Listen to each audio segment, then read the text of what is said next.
So in the final film of Denis Villeneuve's so far successful take on Dune, we can expect some interesting things brought to life from Herbert's second novel. It's a book that's created a range of opinions and reactions since its release, and like I mentioned in my video essay the other week, I think it's a very underappreciated piece of work. Now, I'm not denying that Messiah has had its fair share of issues too, and the director will need to alter at least a few things to make that story work for the cinematic medium. But the general direction of Messiah, being a more character-driven study of an anti-hero and focusing more on dialogue between characters in Arrakis City, can make for a very interesting and different ending to a big-budget sci-fi or fantasy conclusion. The Messiah story takes the complete opposite direction to famous sagas we've seen in cinema over the last few decades, and I think that can actually work in its favour. We don't want to see Messiah end in a similar way to, say, Lord of the Rings, Harry Potter, or franchises like Star Wars, because Dune was never meant to finish with the idea of heroic triumph. Yes, there is also a sense of loss and sacrifice in those franchises too, but the general message seems to centre around the success of heroism. Dune Messiah, however, leaves us on the great tragedy of Paul Atreides and aims to communicate the issues that his rule has helped fuel. To some of the Fremen, he's the long-awaited Messiah who was destined to lead them. However, to the envious houses and feudal factions, he is seen as an imposter.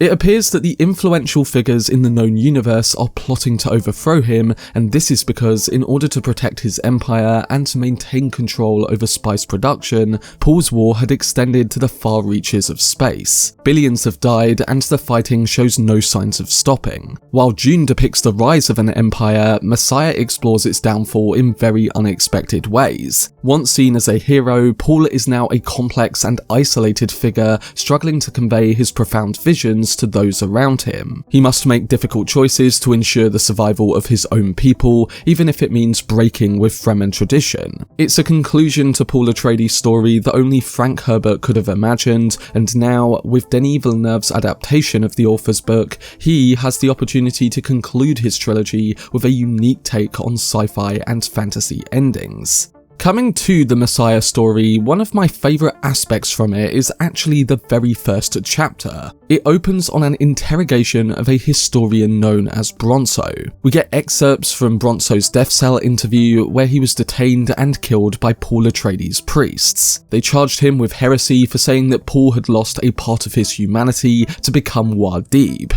To me, this is a great opening because it really puts in perspective the main message of Frank Herbert's Dune story, which is not to put faith in charismatic leaders. It puts the idea in the reader's minds that Paul isn't a heroic figure. Now, I don't know if Denis is going to adapt this as it was written in Messiah, but I think he would want to open with something that creates a similar effect to it. I've said in numerous videos that I think Messiah will contain more from the Holy War, and that I think we could see either a prologue or even a whole extended first act. It can show us the devastation of that war, but also fill us in on the position of the main characters many years later.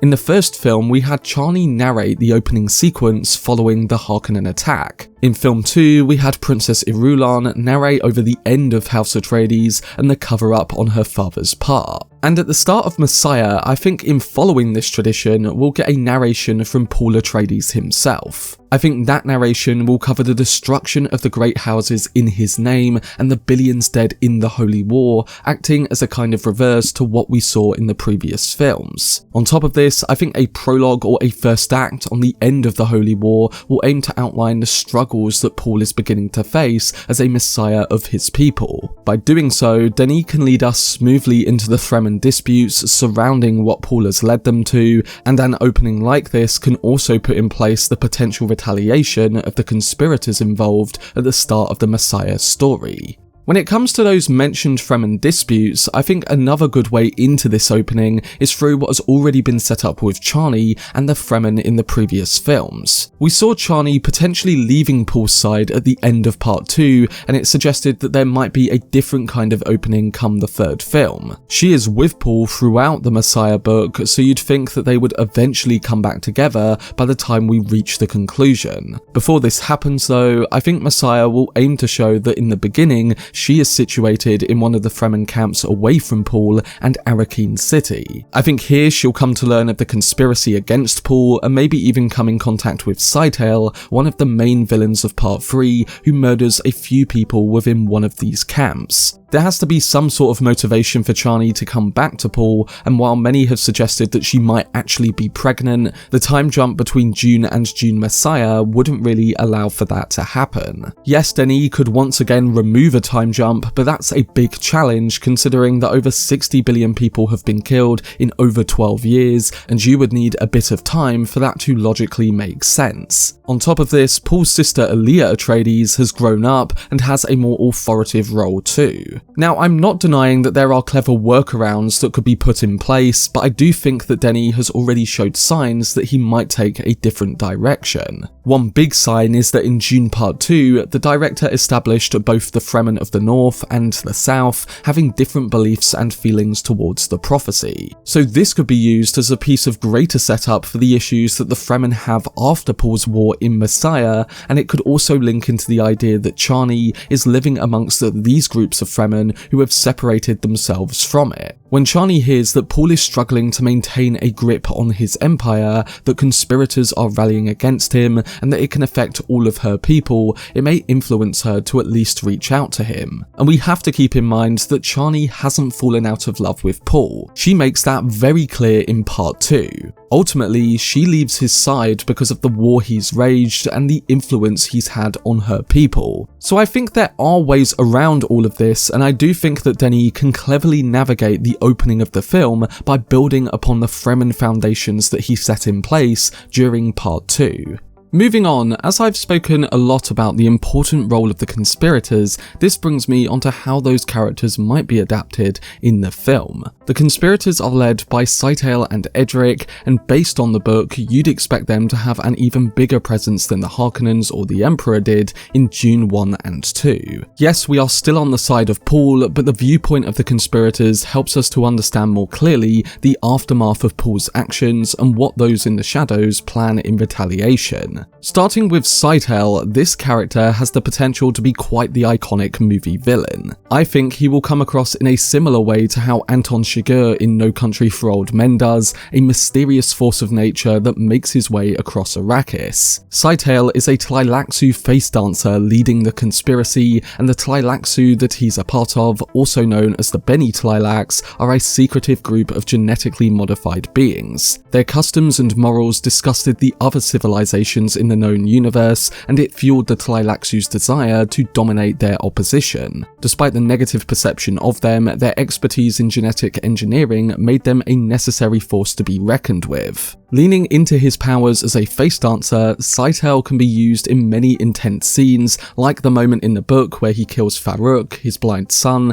and their neighbour's daughter Lychna, and also the sequence where he confronts Paul at the very end, using Lychna's face. So we come to learn that he's the type of threat that Paul hasn't faced before. And I think Scytale is one character that will be similar to how he is in the book, changing his face in numerous moments and being a character of pure tension. The very nature of his powers are uniquely cinematic, and he can stand out as an iconic movie villain if adapted well with a good amount of screen time. On the other hand, when it comes to Edric, I think this is a character that is going to have more changes, especially in the visual sense. Edric, a third-class navigator of the Spacing Guild, was originally a human who went to great lengths to enhance his abilities by consuming copious amounts of spice. This resulted in his body undergoing mutations and led him to spend most of his time submerged in a tank filled with liquid spice. His unique gift of prescience plays a crucial role in the conspiracy, as it prevents Paul from foreseeing their actions because he is also prescient. Now, I don't think that Denis will change the character's motivations or even remove the strangeness that's involved when adapting a navigator of the Spacing Guild, but the idea that we'll get a fish-like being in a tank might come across as being a bit too much for this adaptation. Look at how Denis changed the Harkonnens' appearance to give them a more menacing presence on screen, and how he then connected that appearance to the conditions of their home planet in Gedi Prime. I think he might do something similar with the navigators like Edric, yet again still keep an element of their weirdness intact. Whatever happens, he's going to be a hard character to bring to life, and I think most of us would agree that you probably have to have the navigators in Messiah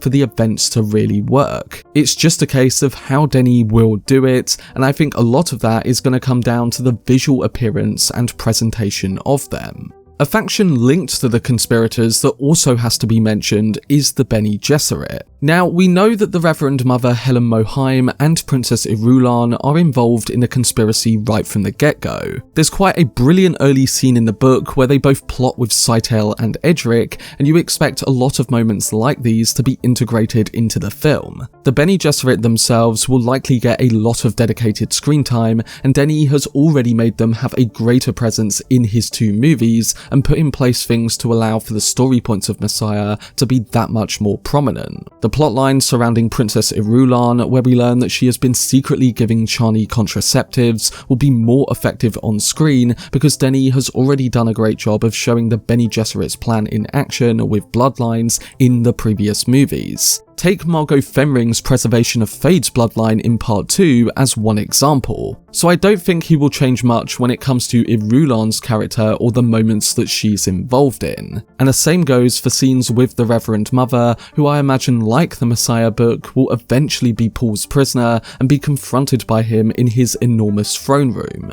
The one Bene Gesserit character that I'm expecting a change to, though, is actually Lady Jessica. In the Messiah book, she isn't really present, and it mentions on a couple of pages that she remains on the Atreides' home planet of Caladan, acting as a distant advisor for Paul. I think in the movie adaptation, Denis might alter this so that when she finds out about the developing conspiracy, she might travel to Arrakis and have a more central role in the affairs that take place come the end. I wouldn't be surprised if she actually comes to Arrakis just after the Reverend Mother is detained and later questioned. Having Paul and Jessica question her would be a full circle moment from the first film, and with Jessica back, I could also see her being involved in crucial scenes with Alia, building upon what we got between mother and daughter in Part 2. I think it would be a shame to see Jessica removed from the events of Messiah after the important development we got with her character in the previous movies, so I'm going to predict that she'll have a much bigger role than she does on the page.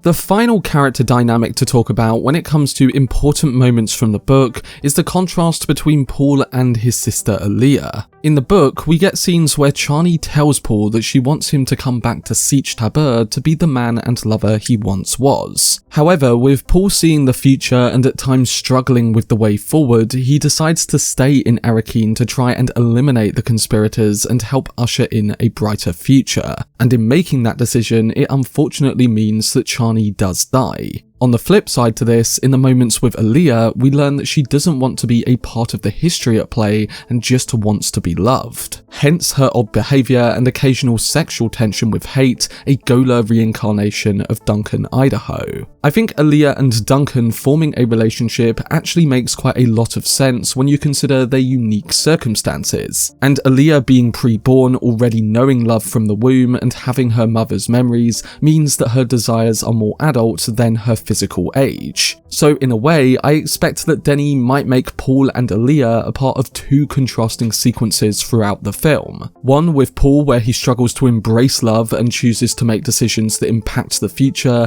and another where Alia struggles with herself but ultimately does find love. It can be one of the central points of character exploration in the film, so I expect Denis to put the both of them at the very forefront and adapt many of their scenes from the pages in an internal way. Coming now to one of the biggest moments in the Messiah book, the stoneburner scene is probably one of the most talked about moments from the novel, and it's interesting to think about how this sequence might be brought to life and the ramifications it has on the end of the story with how that is presented. During the stoneburner sequence, Paul and the Fremen are blinded by an attack. The Fremen who survive are freaked out by Paul because we quickly learn that he can still see and communicate with those around him, as he's able to tap into his visions of individual moments and see things while blind. I think cinematically this can be shown in a really unique way, because in the previous movies we've seen that Paul's visions are shown to us with brighter frames and dreamlike imagery. If Denis and cinematographer Greg Fraser can convey those images within scenes as they play out to show how Paul can see, then it will be a fascinating thing to witness in film form. The stoneburner incident itself is a moment that I'd expect would be conveying high tension just like it does in the book, and it can act as one of the main scenes of action from the Messiah storyline. Speaking of that point, Messiah doesn't really have that much action, and really the only other moments beyond the stoneburner scene that I can think of are the Scytale murders and the attempted killing of Paul at the very end. The book mostly conveys its sense of scope through the detail and gigantic structures that are now situated in Arrakis City. So in the action scenes we do get, I'd expect them to be both high in tension and at the very least bring a sense of scale. I also wouldn't be surprised if Denis created moments that aren't on the page to enhance the movie's action too, and this is another reason why I suggested before about the end of the Holy War becoming a more central part of Messiah's first act. While I still think it will be more of a character-driven film with many dialogue scenes, I also believe that Denis would want to match the level of scope we've seen previously. So alongside the moments of brief action on the page, I do think that he will elevate it with added scenes. And the stoneburner moment from Messiah is one that can act as a defining example of the action being more tension-driven and impactful when it comes to how the main characters are affected. And this brings me now onto the ending of the Dune Messiah story. With Paul's visions gone, he decides to walk into the desert to die in Fremen tradition. He leaves Alia as regent for his children, and they will inherit his empire. And the final chapter of the book focuses on a moment between Duncan and Alia, with Duncan examining the irony that Paul and Chani's deaths enabled them to defeat their enemies. Duncan realizes that Paul walked into the desert as a man, and he had succeeded in gaining Fremen support for the Atreides line. Stilgar also tells Duncan in this chapter that he has carried out Alia's orders to execute the Reverend Mother Helen Mohiam, Edric, Korba, and a few others. And because the members of the conspiracy are now eliminated, Paul's children are apparently safe. Now, I think Denis will make a brief change to his ending by making the conclusion of his saga feel like a true end when it comes to the Paul Atreides arc. Although the story continues in Children of Dune and some interesting things happen there, I think he does need to end Messiah with something that makes it feel like a conclusion of Paul's arc on the big screen. My best guess is that during this final moment between both Alia and Duncan, the director might include an epilogue that shows what Paul's actions and sacrifices lead to. A closing montage similar to the opening ones of all three movies could be a way to show that while Paul's actions have led to bloodshed, loss, and tragedy, they also signal a new beginning and a somewhat change for those that followed him. I think it will highlight that his aim was to give the Fremen people and his children a future on Arrakis, and while terrible things happened in the process of following that path, the suggestive endpoint is that Arrakis can become the paradise that he promised them. It allows the ending of Messiah to not just be a full-out tragedy, but also a bittersweet conclusion that stresses on both the downfalls and also the potential for the planet going forward. Now, Denis might just choose to end it all on a tragic note, but as a big conclusive ending to Paul's arc and what his journey was about, I think it makes sense to tackle everything that comes with it. And a bittersweet ending like this can really touch on both the pros and cons of Paul as a troubled messiah. For much more videos and news on Denis Villeneuve's Dune universe, then subscribe to the channel and turn on your notifications. Also, if you enjoyed this video, remember to leave a like rating and follow me on social media via the links in the description. But anyway, I hope you guys enjoyed it. I've been Cortex, and as always, make some noise.